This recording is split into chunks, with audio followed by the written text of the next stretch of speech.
존 비비어라고 하는 목사님이 계신데 그분이 쓴 책 가운데 은혜라고 하는 제목의 책이 있습니다. 그 책에서 미국의 한 도시에서 있었던 일화를 소개하는데, 미국에 이제 큰 태풍이 불어닥친 거죠. 여러분 뉴스에서 종종 보시지만 허리케인, 이 태풍이 불면 그 도시가 쑥대밭이 됩니다. 집이 다 무너지고 막 나무가 뽑히고 전기가 공급이 중단되고, 제일 이제 중요한 게 식수가 공급이 중단된 것이죠.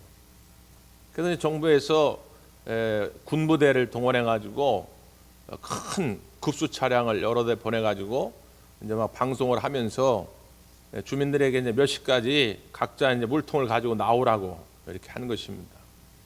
그 이제 어떤 사람은 급한 대로 그 음료수 페트병 같은 거 막 그거 들고 와 가지고 받아가는 사람도 있고, 뭐 집에서 주전자 같은 거 가져온 사람도 있고, 양동이를 가져온 사람도 있고, 어떤 사람은 그 욕조, 큰 욕조를 차에 싣고 와가지고 욕조에다가 받아가는 사람도 있고, 뭐 다양합니다. 그런데 조그만 페트병에다가 물을 받아온 사람이 옆집에 사람을 보니까 큰 욕조에다가 물을 받아왔는데 화가 난 거예요. 그 시 당국에 전화를 한 겁니다. 아니, 나는 물을 요만큼밖에 못 받았는데 왜 저 옆집에 사람 물을 저렇게 많이 받았냐고 막 불평을 하니까 그 시당 관계자가 뭐라 그러냐면, 아니, 우리는 분명히 말하기를 물은 얼마든지 있습니다. 필요한 대로 얼마든지 공급해 드릴 테니까 충분한 양을 가져갈 수 있는 그릇을 가져라고 했는데, 선생님은 그 조그만 페트병 하나 가주시지 않았습니까? 선생님이 잘못한 거지 우린 잘못이 없습니다. 그랬다는 거예요. 물은 얼마든지 준비가 돼 있는데 그릇을, 통을, 작은 걸 가져오면 조금밖에 가져갈 수밖에 없죠. 하나님이 주시는 은혜의 샘도 마찬가지입니다. 하나님의 은혜의 샘은 마르지 않습니다. 무한해요. 오늘 이 시간에 여러분이 오셔서 여기 1000사람이든 10,000사람이든, 아니 여기 몇십억 몇백억의 사람이 모인다 할지라도 하나님의 은혜의 샘은 충분히 공급해 주고도 남음이 있습니다. 그럼 뭐가 문제냐? 우리가 그 은혜를 받을 만한 그릇을 가지고 나왔냐 그 말이죠. 여러분 가져오셨습니까? 그 은혜의 그릇이 뭔데요?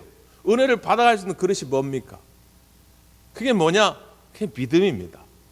여러분이 믿음을 가지고 이 시간 나오셨다면 그 믿음의 그릇에 하나님의 은혜가 풍성히 채워질 줄 믿습니다.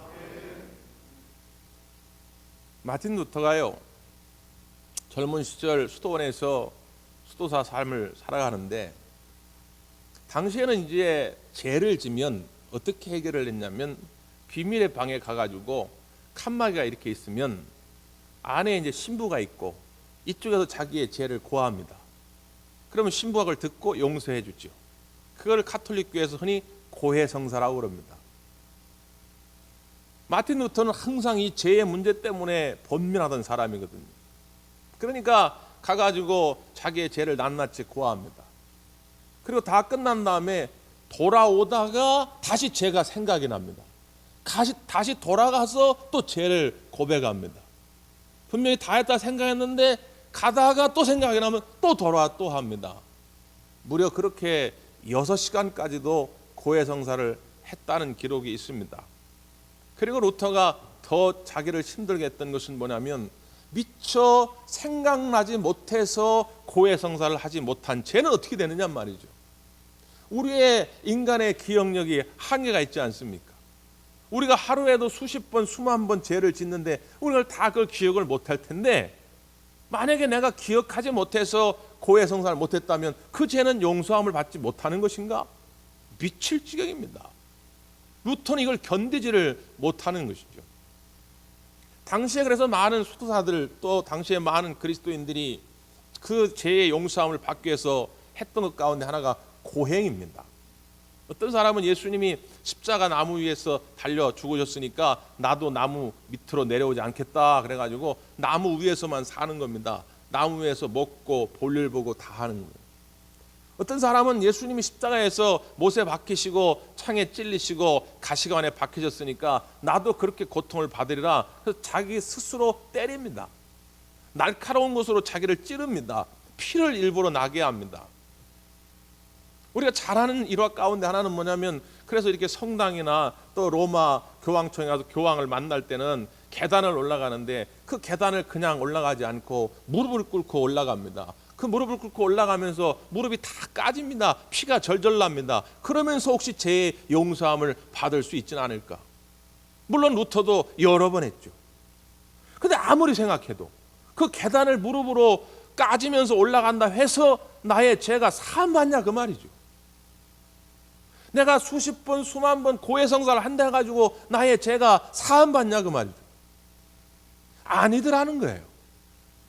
내가 오직 죄의 사함을 받는 것은 나의 죄를 위해 죽으신 그 예수 그리스도의 십자가의 은혜를 믿을 때에 나의 죄가 용서함을 받는 것이다. 이걸 깨달은 거예요. 그래서 주장한 겁니다. 오직 믿음으로, 오직 성경으로, 오직 은혜로, 그리고 두 개를 더 붙인다면 오직 그리스도로, 오직 하나님께 영광. 자, 다 같이 해볼까요? 시작.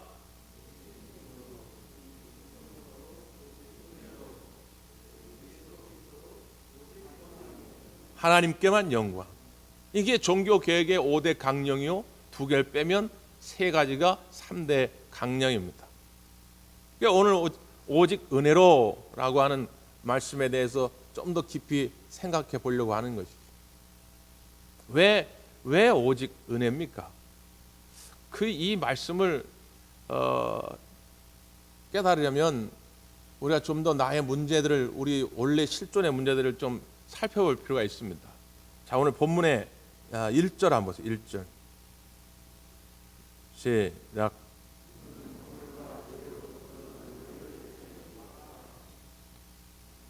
허물과 죄로 죽었던, 이렇게 돼 있죠. 우리는 원래 죽었던 존재예요, 죽을 뻔한 존재예요? 죽었던 존재예요. 여러분 착각하지 마세요.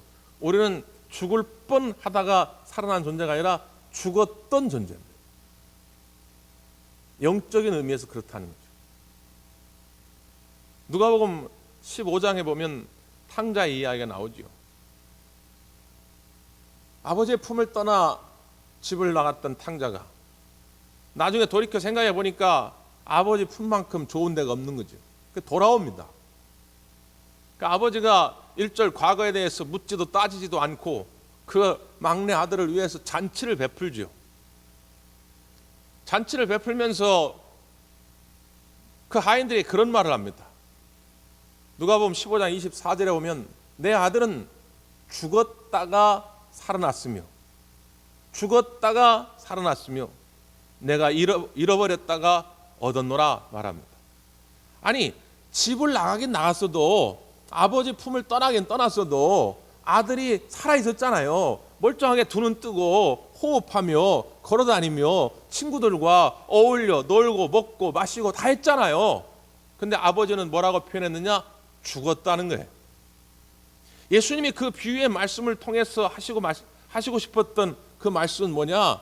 아버지를 떠나는 게 죽음이라는 거예요. 에덴 동산에서 아담과 하와가 하나님과 하나 되어서 소통하며 살았습니다. 그런데 그 아담과 하와가 하나님께 죄를 지음으로 말미암아 에덴 동산에서 떠나가지요. 그게 죽음의 상태라는 거죠. 하나님과 단절된 상태, 하나님과 분리된 상태, 이게 영적인 의미에서는 죽었다는 거예요. 뭐 때문에요? 허물과 죄 때문에. 예외는 없습니다. 저와 여러분 모두가 다 겉보기에는 번지른해 보이고 말은 좀 거룩하게 하는 것 같고 행함도 깨끗해 보이지만 예외는 없습니다.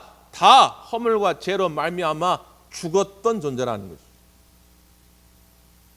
그 죄의 문제에 대해서 조금 더 구체적으로 설명합니다. 2절, 3절입니다. 2절, 3절 시작.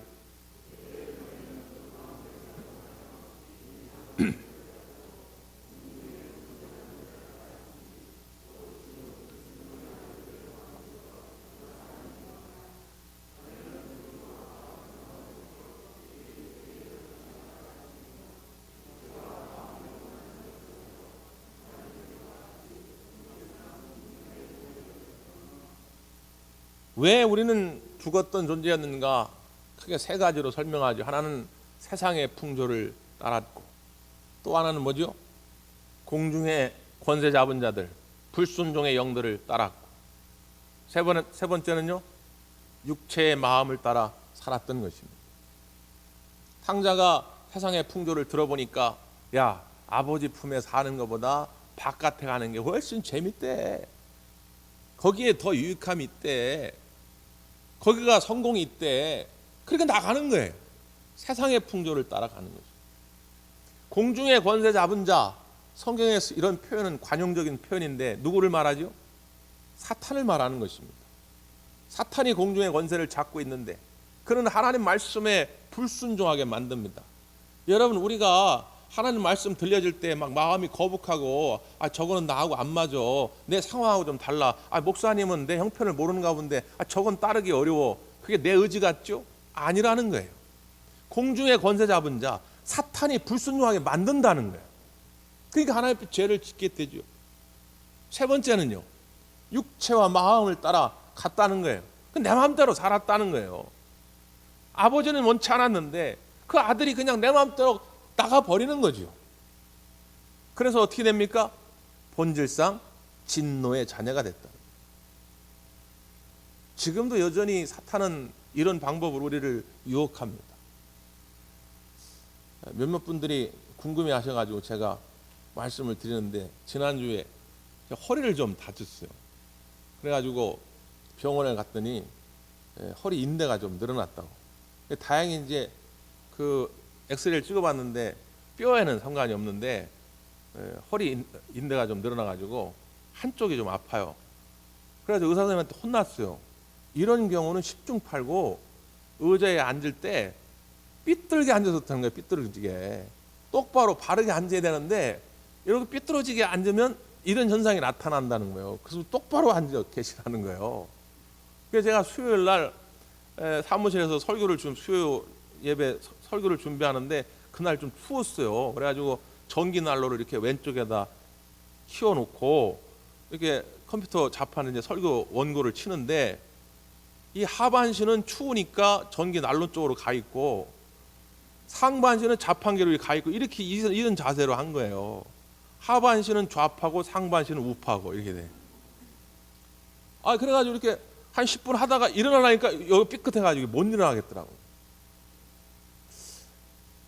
그때 제가 그런 생각을 해봤어요. 야, 우리가 한쪽 발은 하나님 앞에, 한쪽 발은 세상에 걸쳐놓고 이것도 아니고 저것도 아니고 그러다 보니까 이 탈이 나는구나.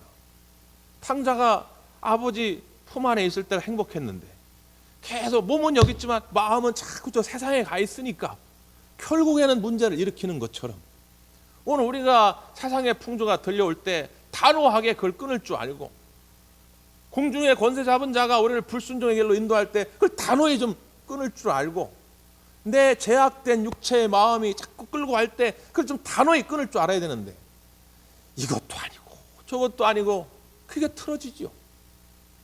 사랑하는 성도 여러분, 오늘 주님의 말씀 앞에 온전히 귀를 기울일 수 있기를 바랍니다. 근데 우리가 이 문제를 해결하고 싶은데, 본질상 진노의 자녀라고 하는 말은 이제 우리는 지옥의 백성이 됐다는 거예요. 살아날 가망이 없다는 거예요. 그거 어떻게 하면 좋습니까? 발버둥을 쳐봐도 안 되는데. 그래서 하나님이 택하신 방법이 있어요. 자, 그 다음 4절의 말씀. 4절에서부터 7절까지 보겠습니다. 시작.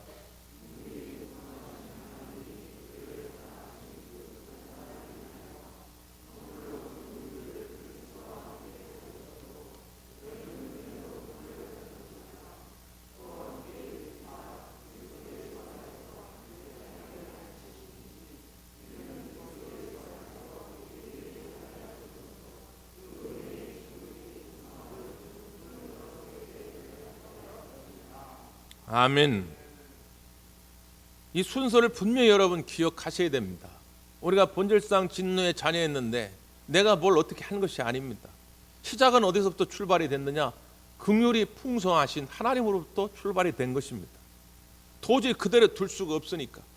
원래 그렇게 창조하시지 않았는데 하나님이 창조하신 백성들이 진노의 자식으로 저 지옥의 백성으로 살아가는 것이 그대로 둘 수가 없으니까 긍휼이 많으신 하나님께서 찾아오신 것이죠. 그 세 가지 동사를 기억해야 됩니다. 첫째, 살리셨고, 두 번째, 일으키시고, 세 번째, 앉히셨다. 그리스도와 함께 살리셨다는 거예요. 죽었던 우리, 잃어버렸던 생명을 살려주신 것이죠. 그래서 신분의 변화가 찾아옵니다. 사탄의 노예였는데 이제는 하나님의 아들, 딸들이 되는 것이죠. 그래서 하나님이 이렇게 세워주신 것입니다. 저 저주와 죽음의 자리에서 우리를 이렇게 세워주셔서 이제는 복 있는 삶이 되도록 인도하신 것이죠. 그리고 저 하늘에 앉히셨다, 이 영원한 천국의 백성이 되게 하셨다는 겁니다. 내가 한 게 뭐 있습니까? 여러분이 이 과정 속에 여러분이 한 게 뭐 있습니까?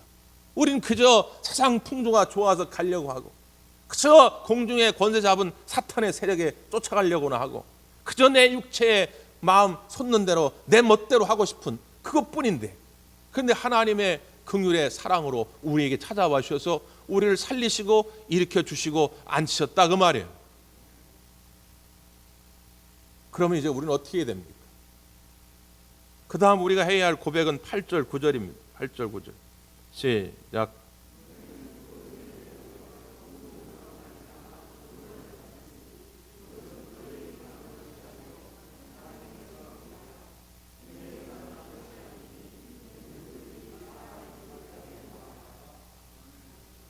너희는 그 은혜에 의하여 믿음으로 말미암아 구원을 받았다. 너희에게서 난 것이 아니라 이건 하나님이 주시는 전적인 선물, 카리스, 은혜라는 은혜. 그러므로 너희는 자랑할 것이 없다. 자랑할 것이 없으면 우리는 뭐만 해야 돼요? 감사할 것뿐이라는 거예요. 선물 주신 그 주님께 감사할 것뿐이라는 거죠. 마틴 루터는 여기에 목숨을 건 것입니다.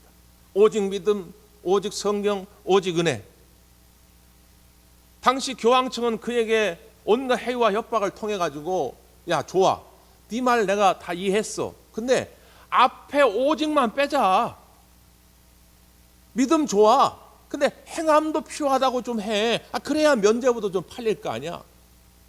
성경 좋은데 앞에 오직은 빼. 성경 중요하지만 교황의 말도 중요하다고 해. 그럼 봐줄게. 은혜, 그래 은혜 중요해. 근데 오직이란 말은 빼. 나름의 공로도 필요하고 업적도 필요하고 인간의 노력과 의지도 좀 필요하다고 그래. 그래야 우리가 뭔가 좀 해먹을 수가 있잖아. 그러나 루터는 재판정 앞에서 그 유명한 말을 남기죠. 이 재판정 저 지붕의 기와장이 다 마귀가 되어서 나에게 달려들어 나를 공격한다 할지라도 하나님의 말씀이 나에게 변경을 요구하지 않는 한 나는 절대로 이것을 바꿀 생각이 없습니다. 그래서 결국 그는 파면을 당하게 됩니다. 이 오직이란 말 때문에. 근데 지금의 많은 현대 그리스도인들이 이거를 불투명하게 만들고 있다고 하는 것이죠. 오직 믿음 말고 뭐 좀 없나? 오직 성경 말고 좀 뭐 더 없나? 오직 은혜 말고 좀 뭔가 없나? 그러다 보니까 선물 주신 하나님의 은혜를 생각하지 못하고 자기를 자랑하게 됩니다. 이렇게 신앙생활하는 사람들은 그래서 감사가 별로 없습니다. 감격이 없습니다. 입만 열면 불평이고 입만 열면 불만입니다. 교회가 왜 이러니? 나는 할 만큼 했는데 왜 나를 알아주지 않니? 이 정도 내 실력 있고 이 정도 재주가 있으면 나를 좀 집사도 시키고 권사도 시키고 장로도 시켜야지. 왜 나한테 이렇게밖에 대접을 못하지? 온갖 불평과 불만밖에 없습니다. 그런데 하나님의 은혜를 아는 사람들, 오직 하나님의 그 은혜 때문에 내가 구원함을 받았다는 확신이 있는 사람들은 뭘 해도 감사가 넘칩니다. 추우면 추운 대로 감사, 더우면 더운 대로 감사하고, 일이 없으면 없는 대로 감사하고, 무거운 십자가를 맡으면 맡은 대로 감사하고, 그런 분들은 늘 감사와 찬송이 넘치더라, 그 말이에요. 뭐가 신앙의 모습입니까? 뭐가 그리스도인의 모습이냐, 그 말이죠. 이 8절 9절 말씀을 가지고 수많은 우리 믿음의 선배들이 핵심을 경험한 것입니다. 아까 우리가 예배 시작할 때 함께 불렀던 나 같은 죄인 살리신 존 뉴턴도 마찬가지죠. 그는 노예상이었습니다. 악랄한 노예상이었습니다. 돈 한 푼 벌기 위해서 사람을 짐승 취급하던 그런 노예상이었습니다. 그러던 그가 풍랑 속에서 배가 뒤집어진 그런 위기 가운데서 주님을 만나게 된 것이죠. 그러면서 그는 늘 입버릇처럼 늘 찬송하고 고백하며 사는 거예요. 나 같은 죄인 살리신 주 은혜 놀라와 주 은혜 고마워. 어메이징 그레이스. 지금도 미국 사람들이 제일 좋아하는 노래 아닙니까? 이게 하나님의 은혜를 경험한 사람은 누가 시키지 않아도 늘상 이 고백을 하는 거예요. 나 같은 죄인 살리신 주 은혜 놀라와 주 은혜 고마워. 근데 뭐가 부족합니까? 뭐가 불만입니까? 우리가 이 감사 절기를 한 주 앞두고 다시 한번 생각해 볼 문제도 바로 거기에 있는 것이죠. 지금 당장 내 손에 쥐어진 것은 많지 않을지라도 특별히 2020년 우리가 어려운 한 해를 보내고 있습니다. 그럼에도 불구하고 다시 감사의 절기를 우리가 맞는 것은 우리를 구원하신 그 하나님의 선물, 그 은혜를 다시 한번 떠올려 보자는 것이죠. 구약 성경에 물론 수장절로부터 추수감사절의 유래가 됐지만 현대적 의미를 찾게 된 것은 미국부터 출발이 됐습니다. 그런데 미국이 200년 전에 추수감사절을 시작할 때 그들이 좋아서 한 게 아닙니다. 그들은 영국에서 신앙의 자유를 찾아 미국으로 건너올 때 수많은 사람들이 배고픔에 죽었습니다. 병들어 죽었습니다. 어린 아이들이 병들어 굶어 죽어가는 것을 부모들이 그냥 눈물로 볼 수밖에 없었습니다. 미국 땅에 정착해서 씨를 뿌렸는데 열매가 나질 않습니다. 물을 마셨는데 배탈, 복통에 시달립니다. 물도 맞질 않습니다. 그들이 편해가지고 뭘 잘 돼가지고 감사절을 지킨 것이 아닙니다. 불평과 원망과 낙심의 소리가 넘칠 때 누군가가 외친 겁니다. 소위 선구자죠. 여러분, 우리가 이럴 게 아니라 오히려 이럴 때일수록 하나님 앞에 감사의 제단을 쌓읍시다. 우리의 생명을 지키시고 우리의 영혼을 지키신 그 하나님께 감사할 때 하나님이 이 문제를 해결해 주시지 않겠습니까? 그래서 시작된 게 추수감사절이에요. 그래서 그 나라 그 민족은 부유하게 됐습니다. 여러분, 다시 한번 우리에게 감사의 신앙이 고백될 수 있기를 바랍니다. 그 결단의 마음이 마지막 10절에 담겨져 있는 것입니다. 우리 10절을 한번 크게 읽습니다. 시작.